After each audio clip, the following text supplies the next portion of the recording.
Halo, ketemu lagi bersama saya Zaki. Nah, hari ini saya bertemu dengan Pak RW 06, yaitu Bapak Ruhyat. Nah, eh beliau ini mempunyai visi dan misi yang sangat menarik menurut saya. Jadi salah satu contoh seorang pemimpin yang tahu tujuan dan kedepannya apa yang harus dilakukan. Nah, yuk kita sedikit tanya-tanya Pak RW, gimana sih visi misinya. Selamat malam Pak RW. Selamat malam Bung Jaki. Oke Pak RW, sehat Pak RW? Alhamdulillah. Alhamdulillah sehat ya Pak RW ya. Pak RW, nah saya pernah mendengar bahwa ada setiap pemimpin itu kan punya visi dan misi nih. Nah, Pak RW sebelum menjadi RW ini kan pasti ada tujuannya dan maksudnya, terus kisi-kisinya, caranya kayak gitu. Nah, boleh dibagi-bagi dong Pak RW, biar mungkin ada teman-teman yang calon pemimpin yang saat ini mungkin bisa dipakai gitu buat kedepannya gitu Pak RW. Silakan Pak RW. Mulai. Pak RW. Masa kagak dimulai Pak RW? Yang pertama kita harus sadar juga bahwasanya apa yang kita pimpin ini sekedar wilayah KRW-an. Jadi harus ada batasan visi dan misi. Jangan sampai visi misi kita itu kebablasan nih. Nah, visi misi menteri kita pakai, itu salah ya kan. Oh gitu. Nah, artinya kita punya batasan juga nih. Ada batasannya ya. Juga visi misi sampai mana nih batasan seorang RW itu bisa mengelola lingkungan itu.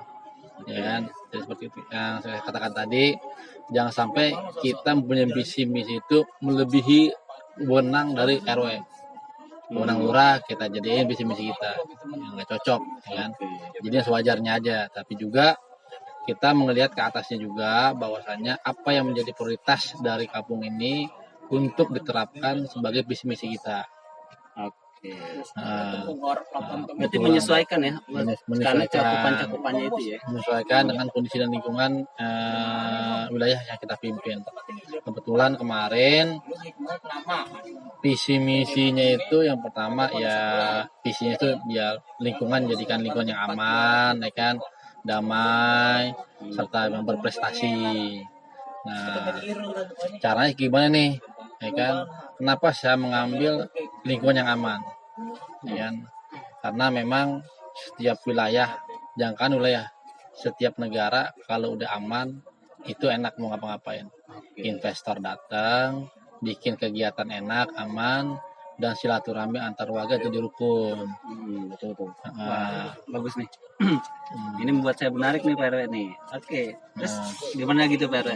Ya, jadi visi misinya itu saya ambil yang pertama tentang keamanan lingkungan. Oke. Yang kedua data, ya kan. Yang ketiga kegiatan. Yang keempat prestasi, ya kan. Nah, langsung keamanan, data, kegiatan dan prestasi ya. Iya. Oke. Terus 1 tahun ke belakang yang pertama saya kerjakan fokus atau prioritas dari keamanan dulu. Nah, keamanan makanya satu-satu tuh ya. Satu-satu dulu. Kita nggak kan ada tetap kita menjalankan semua nih keempat-empatnya kan, tapi yang lebih diutamakan atau presentasinya itu yang keamanan kita prioritaskan. Oke. Makanya langsung kita buat pintu gerbang di setiap gang RW 6. Oke. Dari 5 gerbang atau 5 pintu atau gang itu udah ketutup semua di RW 6. Udah ditutup. Nah, kan itu menghindari hal-hal yang tidak diinginkan seperti pencurian bermotor, ya kan, serta yang lain-lain. Yang kedua, saya pasang CCTV. Oke.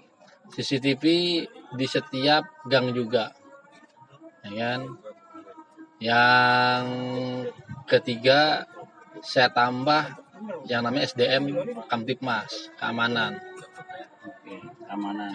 Yang keempat, saya fasilitasi dengan HT, Oh, alat ada. komunikasi, Oke. dibuat keamanan. Nah, dengan misi yang saya bawa tentang keamanan seperti itu, alhamdulillah sampai saat ini yang namanya pencurian bermotor atau hal-hal yang menyangkut dengan pencurian yang lainnya, alhamdulillah di 06 aman. Alhamdulillah. Alhamdulillah aman. Selama setahun ini pencurian itu nol ya? Nol insya Allah. Nah, kan juga, nah terus juga kita akan menerapkan program one gate system. Oke, satu pintu ya. Satu pintu. Bah, ini kita pelan-pelan nih. Kita akan uji coba dari malam Sabtu, malam Minggu, Senin kita one gate system. Oke. Nah, 3 bulan ke depan kalau ini berjalan lancar, masyarakat mengetahui, kita bikin one gate system setiap hari. Oke. Agak memperketat keamanan juga RW 06. Tapi kayak CCTV itu Hansip itu sudah berjalan. Udah berjalan, alhamdulillah berjalan. Jadi kita punya CCTV kurang lebih ada 6 titik. 6 titik. Dan monitornya pun ada di pos keamanan. Oh. Jadi sebenarnya sih kayak portalnya sudah Gerbang ada, kita ya, gerbang. Gerbangnya itu sudah dibangun, terus CCTV-nya sudah dipasang, terus penjaga keamanannya juga SDM-nya sudah ditambah, terus sama ada HT-nya, komunikasinya sudah bertambah. Sekarang tinggal ngebangun sistemnya ya berarti ya, sistem keamanannya ya. Iya, sistemnya itu. Makanya tadi kita akan buat sistem kedepannya one gate. Iya. Sistem buat satu pintu. Ya kan? Jadi dimulai dari jam 11 malam sampai jam 5 pagi. Itu akan saya terapkan ke depannya RW 06 jadi satu pintu. Enggak takut ini enggak sih Pak kayak misalnya ini kayak komplek nih gitu. Memang tujuan kayak gitu. Ya. Jadi walaupun kita hidup atau bertengah-tengah di lingkungan padat, ya. Tapi kita nggak mau kalah juga tentang keamanan. Tetap kita pakai yang bagus. Kalau misalkan yang bagus yang di komplek ya kita pakai. Jadi kayak nggak masalah juga. Ya nggak harus kita malu lah ya kan. Karena ini buat keamanan juga. Tuh, itu buat keamanan. Terus ada lagi data gitu ya. Data itu sangat penting buat saya ya kan. Data sekarang itu kita sudah punya data A1 lah kita bisa dibilang. Dari jumlah anak yatim di RW 06 ada berapa, penerima KJP ada berapa, penerima bansos ada berapa, sampai jumlah rumah itu ada berapa saya tahu. Mantap, detail banget ya. Laki-laki, perempuan jumlahnya tahu, agamanya jumlahnya saya tahu. Tuh, jadi memang tidak lagi simpang siur kalau ketika ada misalnya bantuan sosial datang gitu kan, atau ada yang namanya minta terkait dengan data. Nah, itu kita kerjasama sama Dasar Wisma. Ya kan? Jadi kita minta sama Dasar Wisma minta data yang akurat untuk hal seperti itu biar mempermudah orang atau instansi pemerintah ketika minta sebuah data. Ya kan? Jadi nggak simpang siur juga tuh. Minta data A langsung kita keluarkan, data B kita keluarkan.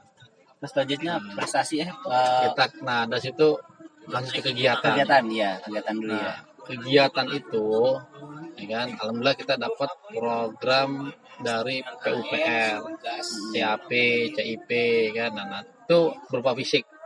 Alhamdulillah kita sudah kebangun yang namanya tuh perbaikan drainase. Kurang lebih 2.500 meter. Dan seluruh MHT atau drainase yang ada di RW 06 itu hampir 90% udah ganti semua. Lebih bagus. Ya kan? Mengurangi kena banjir gak sih? Banjir kagak, ya? Cuma got doang macet. Ya kan? Nah, itu kan kesalahan juga nih. Jadi ada suatu hal yang harus kita perbaiki atau evaluasi, ya kan? Tapi kan karena udah perbaikan drainase itu sekarang sudah alhamdulillah ya. Nah, itu sampai kita punya yang namanya sekarang balai warga. Balai warga bisa dilihat, dicek, kita karang baru. ya kan. Nah, terus kegiatan itu adalah kegiatan fisik. Dari kegiatan fisik kita langsung masuk ke kegiatan-kegiatan sifatnya apa ya, kegiatan kayak senam, aktivitas pemuda. Nah itu Sosial ya. nah kegiatan itu kita bina, ya kan, agar menjadi suatu kegiatan yang menjadi rutinitas, ya kan. Terus juga memperkaya kegiatan yang ada di RW 06. Jadi warga 06 baik pemuda, ibu-ibu, bapak, itu ada hal-hal yang harus kita jadi ada contoh ini kita ikut ini, ada senam, buat anak kecil ada futsal, ya kan, ada juga pengajian. Nah dari situ kita bina, baru kita prestasi. Nah alhamdulillah 1,5 tahun saya menjabat itu senam udah juara 2 kali, juara 1 terus. Juara 1 terus senam ya. Senam. Mantap nih. RW-nya. Ya kan, masih banyak yang masih ada yang kita target prestasi-prestasi yang akan kita buat lah, ya kan. Ya. Tapi kedepannya kita lihat lagi di channel yang sama. Oke, siap. Nah, jadi tadi apakah harus urutannya tuh kayak dari keamanan, terus data, terus kegiatan, terus prestasi? Iya, Seperti iya. itu ya? Karena kalau kita buat di road mapping kita kegiatan dulu, sedangkan lingkungan tidak aman, itu nggak akan terjadi, ya kan. Terus kalau misalkan kegiatan dulu datanya kurang valid, nanti kegiatan itu kan nggak sinkronasi nih sama data. Data itu untuk mensinkronasikan kegiatan tersebut. Nah kan kegiatan senam, mereka nih datanya apa nih? Datanya itu yang ikut senam ada berapa, ibu-ibunya dari mana, Kelas-kelasnya misalnya umur-umuran berapa, gitu. baru berprestasi. Baru prestasi. Jadi yang pertama emang keamanan dulu. Oke. Nah, itu tadi apa namanya, diskusi sedikit dari Pak RW 06, Pak Ruhyat. Nah, karena tadi saya sebenarnya sangat tertarik dengan road mappingnya tadi itu, pertama dari keamanan, terus data, kegiatan dan prestasi, dan urutan itu saling berkaitan gitu kan, sehingga apa namanya, kesuksesan atau keamanan yang terjalin di kampung ini dapat dilaksanakan gitu. Jadi enggak serta merta gue jadi ketua atau gue jadi RW gitu terus hanya berfokus pada satu satu kegiatan saja, atau satu yang memang udah nih di zamannya saya ini yang dibangun, di zamannya siapa lagi. Ini kalau menurut saya jarang loh Pak RW kayak gini gitu. Ini kan artinya kan satu periode ini paling tidak Pak RW sudah merangkul tuh empat road mapping tadi gitu kan. Nah, jadi punya tujuan yang jelas jadinya kayak gitu. Nah, oke teman-teman, mungkin di sini dulu, sampai sini dulu diskusi dari saya dan Pak RW 06, Pak Riyad. Sampai ketemu lagi di lain hari ya. Assalamualaikum warahmatullahi wabarakatuh. Terima kasih Pak RW.